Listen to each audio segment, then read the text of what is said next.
ઘણી જગ્યાએ આજે હું જોઉં છું કે એમના માલિકો એમને દબાણ કરે છે, પણ એ માલિકોના અહીંથી જાહેર મંચ પરથી આપના માધ્યમથી અને મીડિયાના માધ્યમથી કહેવા માંગુ છું, અમારા ડ્રાઈવરોને સંછેડતા નહીં તો એ દિવસ દૂર નહીં, તમારે જાતે ટ્રક પર ચડવું પડશે। પરંતુ હવે આનંદભાઈને વિનંતી કરીએ છે, સાહેબ હવે તમે તારીખ જાહેર કરી દેજો, આ એક પણ રસ્તેથી એક પણ વાહન નીકળવા નહીં દેશો। તમે બધા જ પોતાના કામોમાં વ્યસ્ત હતા, બધા જ પોતપોતાનું કામો કરતા, રોજ સવારે ગાડી પર બેસી જતા અને જે પણ કામ સોંપે તે લાવતા ને કરતા। પરંતુ અચાનક એવું થયું ખળભળાટ કે લોકસભામાં એક કાયદો પસાર થયો, રાજ્યસભામાં પસાર થયો, રાષ્ટ્રપતિએ પણ સહી કરી દીધી। પછી આપણને ખબર પડી કે આ કાયદો કેવો છે કે 10 વર્ષની જેલ અને 7 લાખ રૂપિયાનો જુર્માનો, 7 લાખ રૂપિયાનો દંડ। મને આમાંથી એક ડ્રાઈવર હાથ ઊંચો કરીને કે તમારા ઘરે 2 લાખ રૂપિયા છે? કોઈ પાસે?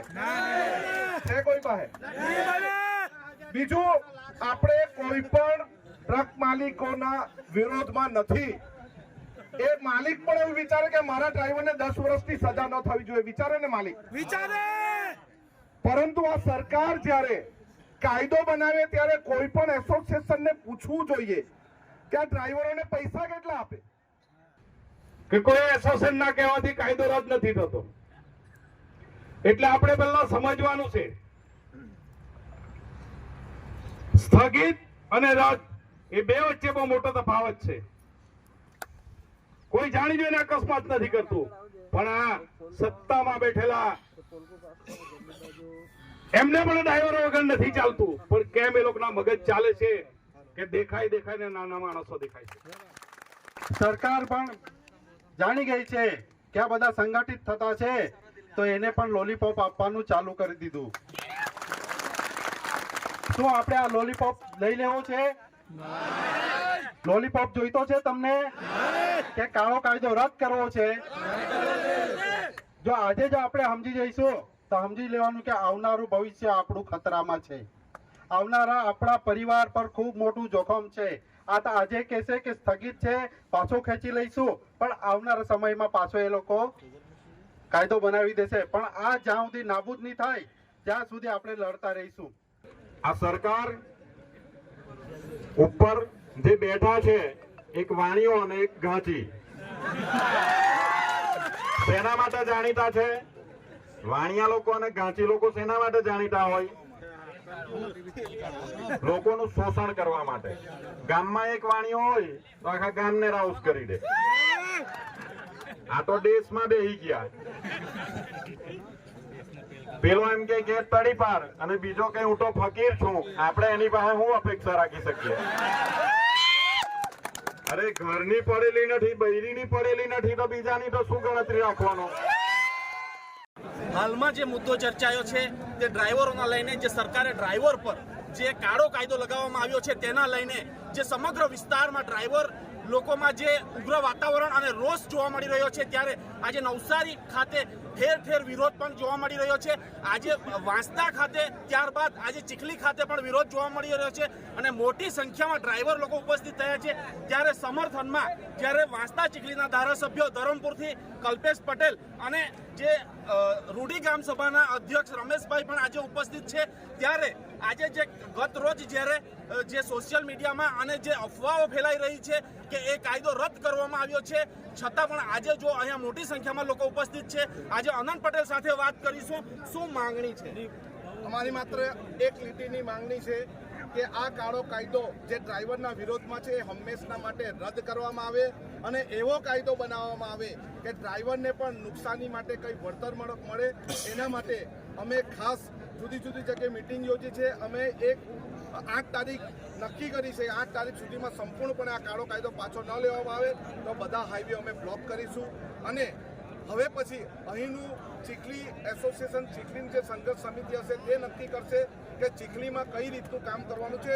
બાકી સરકારને તો અમે 8 તારીખનું અલ્ટિમેટમ આપી દીધું છે। સ્થગિત થવાની જે કંઈક વાત હતી, શું સ્થગિત થવાની વાત એટલે સરકાર અત્યારે ડ્રાઈવરોને લોલીપોપ આપે છે। સ્થગિત એટલે શું હાલ પૂરતો મોકૂફનો મતલબ શું થાય? અત્યારે મોકૂફ 2024ના લોકસભાના ઇલેક્શન પછી ચાલશે, પરંતુ આ સરકારે કોઈ પણ જાતના સંશોધન કર્યા વગર આ બિલ પાસ કર્યું છે, એટલે આમાં જ સુધારો લાવવો જરૂરી છે અથવા આને રદ કરવો જોઈએ. અમે રદ કરવા સુધી અમારું આંદોલન ચાલુ રાખીએ. જે આજે સંગઠન તમે જોઈ રહ્યા છો, સંગઠનને જોઈને કેવું લાગી રહ્યું છે આ કાયદો, આ કાળો કાયદો રદ થશે ખરો? ચોક્કસપણે આ કાયદો રદ કરવો પડશે. જેવી રીતે પાર તાપી નર્મદા રિવરલિંક પ્રોજેક્ટમાં ડેમના વિરોધમાં અમે લોકોની સાથે 16 જેટલી રેલીઓ કરી છે, તેવી જ રીતે અમે તમામ વાહન ચાલકો ડ્રાઈવરની સાથે રેલી પણ યોજશું, આવેદનપત્ર પણ આપીશું, પરંતુ અમે આ કાળો કાયદો રદ ન થાય ત્યાં છેલ્લા શ્વાસ સુધી લડીશું. જે કાળો કાયદો જ્યાં સુધી રદ ન થાય ત્યાં સુધી લડી લેવાની જે નેમ લીધી છે આનંદ પટેલે અને ડ્રાઈવર એસોસિએશન અને ડ્રાઈવર લોકોએ, ત્યારે આપણી સાથે જે ધરમપુરથી કલ્પેશ પટેલ છે જે પણ આવ્યા છે, જે ડ્રાઈવરના સમર્થનમાં, આપણે કલ્પેશ પટેલ સાથે વાત કરીશું. કલ્પેશ પટેલની શું માંગ છે? અમારી એક જ માંગ છે. પહેલા દિવસે ધરમપુર જ્યારે ભેગા થયા, આ કાળો કાયદો જે ડ્રાઈવરો માટે લાવવામાં આવ્યો છે, અગાઉ જે ખેડૂતો માટે કાળો કાયદો લાવ્યા હતા એ જ પરિસ્થિતિ ડ્રાઈવરોની કરી છે. એ કાળો કાયદો પાછો લેવો. અને બીજી માંગ એ છે, અને મીડિયાના માધ્યમથી મારે કહેવું છે કે જે સરકાર જે કાયમ આદિવાસી સમાજને લોલીપોપ આપતી આવેલી છે, એ જ રીતે આ તમામ ડ્રાઈવરોને આજે કાલે સાંજે લોલીપોપ આપી દીધો અને કહી દીધું કે સ્થગિતનો મતલબ શું, મોકૂફનો મતલબ શું, કે તમારી ગાડી જતી હોય તો રસ્તા પર તમે થોડી વાર ઊભા રાખી દેવો, પછી પોતાની ઈચ્છા લાગે ત્યારે પાછી ચાલુ કરી દેવો. બસ એ જ સરકારે કર્યું છે. 8 તારીખે ડ્રાઈવરોએ નિર્ણય લેવાનો છે શું કરવાનું તે. ડ્રાઈવર કોણ છે, ડ્રાઈવર શું કરી શકે એ તાકાત બતાવવાનો સમય છે ને એ તાકાત અમારા ડ્રાઈવર બતાવી રહ્યા છે.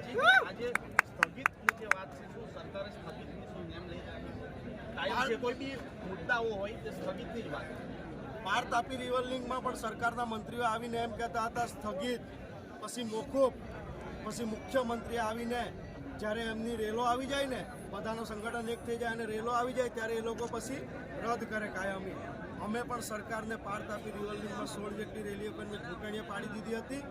આ જ પરિસ્થિતિ ડ્રાઈવરોને, સમગ્ર ડ્રાઈવરોને સંકલનમાં લઈને સરકારને આનંદભાઈની આગેવાનીમાં ઠેકાણીએ પાડી દીધી. શું આ સંગઠનને જોઈને તમને શું લાગે આ કાયદો રદ થશે? એ સંગઠન જોઈને અમને તો લાગે છે કે કાયદો કાયમી રદ થશે, પણ આ સંગઠન આજે જોઈને સરકારને પણ ખબર પડી ગઈ છે કે આ રદ કરવું પડશે ને તો આ ડ્રાઈવરો અમને પાડી દેશે. જે આપણી સાથે જે રૂડી ગ્રામ સભાના અધ્યક્ષ જે રમેશભાઈ છે, આપણે એમની સાથે વાત કરીશું. એ પણ ડ્રાઈવરના સમર્થનમાં આવ્યા છે. જી, આજે તમે ડ્રાઈવરના સમર્થનમાં આવ્યા? ફક્ત ડ્રાઈવરના સમર્થનમાં નહીં, સરકારની જે ડ્રાઈવર મિત્રો સાથે દબાયેલા કચડાયેલા સમાજ સાથે જે અન્યાયની નીતિ કરી રહી છે, અને હું સરકાર સાથે કે તમે કાયદો બનાવો તો એમાં તમે કંઈક વિશ્લેષણ કરો છો કે કેમ કોઈના કહેવા પર કરી દો છો.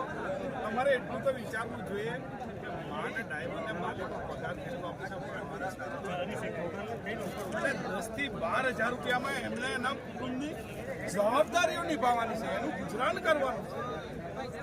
જો કોઈ ડ્રાઈવર જાણી બુજીને એક્સિડન્ટ થતો નથી, અકસ્માત થાય છે, અને જો ડ્રાઈવરને 7 લાખ જેવી જો રકમ ભરવાની થતી હોય તો ડ્રાઈવરની સાથે સાથે એમના પરિવારે બી દંડ વાગવા જેવી આ કાયદો છે. 10 વર્ષ એવી સજા છે. સરકારશ્રીને પૂછવામાં કોઈ હિટ એન્ડ રન ના, પહેલામાં તમે કાયદો બનાવ્યો છે, પણ હિટ એન્ડ રન જેવા કેસો કોણ કરે છે? જે ખાનદાન નબીરાઓ છે, જે ઓડી કાર, મર્સિડીઝ કાર, કરોડો રૂપિયાની કાર લઈને ફરે છે, એ લોકો કરે છે. અને જ્યારે એ લોકોનો અકસ્માત થાય છે ત્યારે આ જ પોલીસ તંત્ર ડ્રાઈવર બદલીને એમને બચાવવાનું કામ કરે છે. તો અમારા ગરીબ ડ્રાઈવરો 10 થી 12 હજાર રૂપિયાના ડ્રાઈવરો એ ડ્રાઈવર બદલી નથી શકવાના. અને આ જે કાળો કાયદો છે જ્યાં સુધી રદ નહીં થાય, અમે એક સમાજના આગેવાન તરીકે ડ્રાઈવરોને પડખે છે. તમામ ડ્રાઈવરોને બી મીડિયાના માધ્યમથી હું કહેવા માંગુ છું કે તમે સંગઠન રાખો, કોઈની અવનવી વાતોમાં નહીં આવો. તમારા હિત માટેનો જ્યાં સુધી નિર્ણય નહીં લેવાય ત્યાં સુધી આપણે આ લડત ચાલુ રાખવાની છે. તમારી લડાઈ રોડ પર હશે તો તમારી સાથે અમે રોડ પર રહીશું. તમારી લડાઈ માટે અમારે કદાચ અંદર જવું પડશે તો અંદર બી અમે જઈશું. અને મારા ડ્રાઈવર મિત્રોને ખાસ વિનંતી કે રાજકીય પાર્ટીના દલાલો તમને તોડવા માટે આવશે, પણ એ રાજકીય પાર્ટીના દલાલોને ડ્राइवरों ने सूचित किया जाता है कि अभी तुरंत नाना पोंडा के लिए तैयार हो जाओ, रैली निकालनी है वहाँ नाना पोंडा जाके। સંગઠન सब ड्राइवरों को सूचित किया जाता है कि नाना पोंडा जाने के लिए तैयार हो जाओ, वहाँ जाके रैली निकालनी है। अनंत पटेल अनंत पटेल हमारी मांगे पूरी करो,